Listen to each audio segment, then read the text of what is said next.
যতই আপনি চোরের আইন করেন তারপরে চোর আমাদের দেশে কমতেছে না, ধরে বলেন ঠিক কিনা? চোরের সংখ্যা বাড়তেছে। আর সৌদি আরবের মধ্যে চুরি করলে কোরআনের আইন হাত কেটে দাও, সে আইন থাকার কারণে সৌদি আরবের মধ্যে চুরির সংখ্যা কমে যাইতেছে, ধরে বলেন সুবহানাল্লাহ। আমাদের দেশেও চুরির আইন, সৌদি আরবেও চুরির আইন। সৌদি আরবের চুরির আইনে চোরের সংখ্যা কমে, আর আমাদের দেশের চুরির আইনে চোরের সংখ্যা আরো দিন দিন বেড়ে যায়, ধরে বলেন ঠিক কিনা? এখন আগেকার যুগের মতো আর চুরি করে না। ডিজিটাল যেমন যুগ, ডিজিটাল চুরি, ঠিক কিনা বলে? ডিজিটাল যুগের এখন ডিজিটাল চুরি হয়ে গিয়েছে। আপনি লক্ষ লক্ষ কোটি কোটি টাকা অ্যাকাউন্টে জমা করেছেন, আগে তো চোর আপনার বাড়ির ভিতরে গিয়ে সিম খুলে আপনার বাড়িতে গিয়ে চুরি করতো।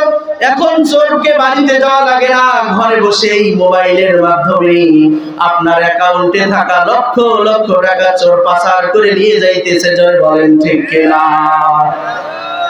যতই আপনি চোরের আইন করেন তারপরে চোর আমাদের দেশে কমতেছে না, ধরে বলেন ঠিক কিনা? যদি আল্লাহর আইন থাকতো তাহলে এই দেশে চোরের সংখ্যা কমতো না বাড়তো, ধরে বলেন? চোরের সংখ্যা কমে যেত।